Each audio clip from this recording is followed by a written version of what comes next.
नमस्कार, वंदे मातरम, जय हिंद।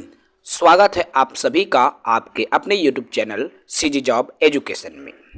साथियों, शिक्षक विषय बाध्यता को लेकर सभी साथी काफ़ी नाराज चल रहे हैं। ऐसी स्थिति में ये जो खबर है वो निकल कर सामने आ रही है।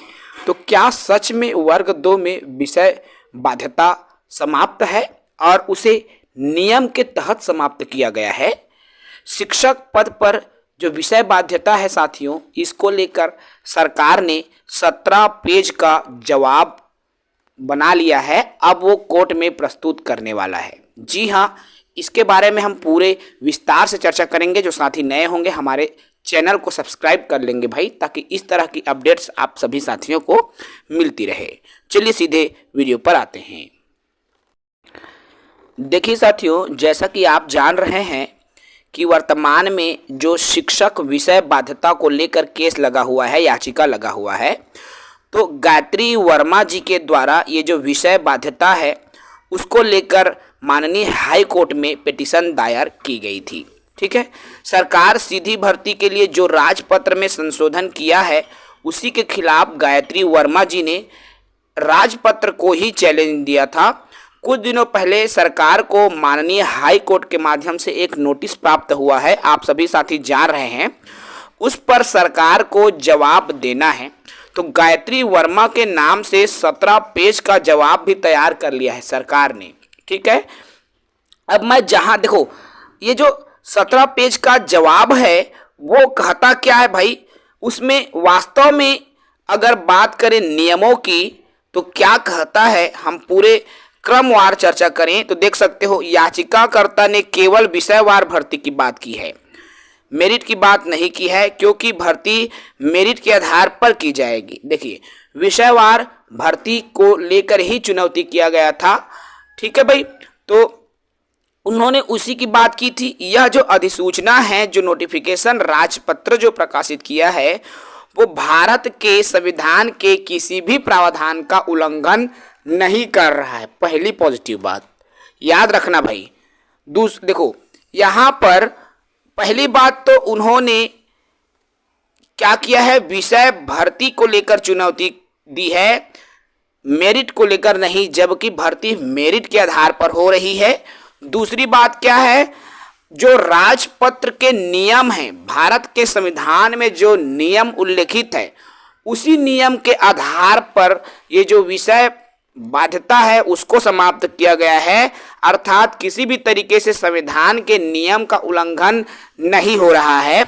तीसरी बड़ी बात, याचिकाकर्ताओं को नियुक्ति का अवसर भी प्रदान किया गया, इसमें किसी भी के अधिकारों का भी हनन नहीं किया गया है। अर्थात सबको समान अवसर देने की बात भी वहां पर कही गई है। मतलब किसी के अधिकारों का भी हनन नहीं हो रहा है, सबको समान अवसर प्राप्त हो रहा है। अगली बात क्या है, याचिकाकर्ताओं को नियुक्ति का अवसर भी, हाँ ये तो हमने देखा, उन्हें उनका मौलिक अधिकार भी, देखो भाई, रोजगार प्राप्त करना तो किसी का अधिकार ही है ना, उनको उनका अधिकार भी दिया जा रहा है।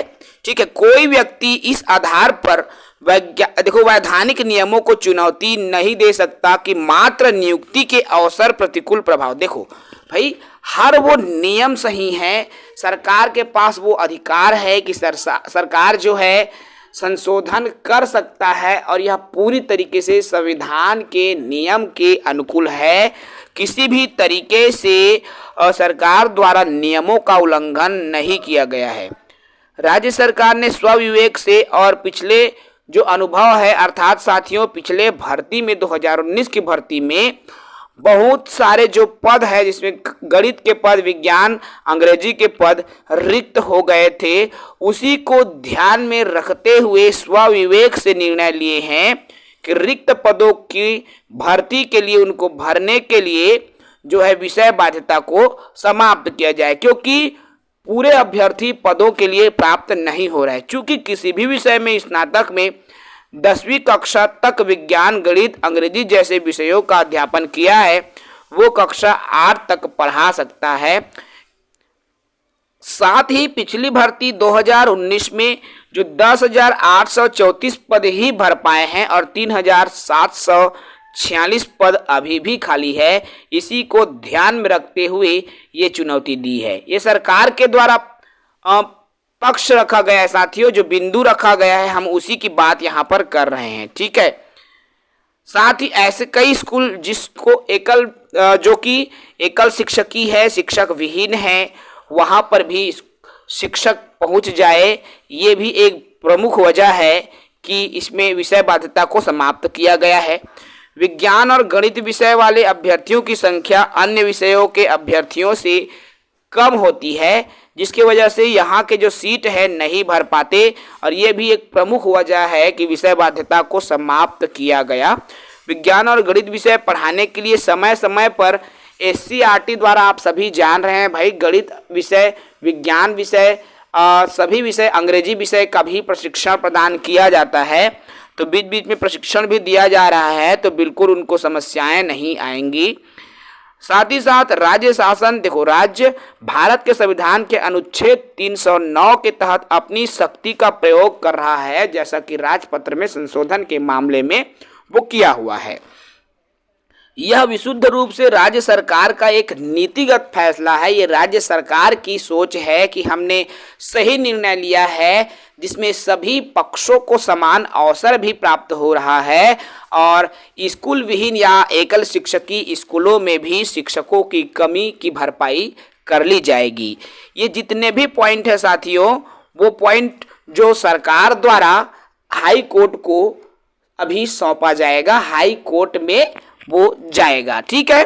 तो ये जो प्रमुख बिंदुएं हैं निकल कर सामने आ रही है, और इस पर फैसला तो आप साथी स्वविवेक से ही लेंगे कि वास्तव में ये क्या है, क्या वास्तव में राज्य सरकार द्वारा सही फैसला लिया गया है, क्या किसी भी तरीके से संविधान में जो है बदलाव भी हो रहा है, तो वो नीतिगत तरीके से हो रहा है।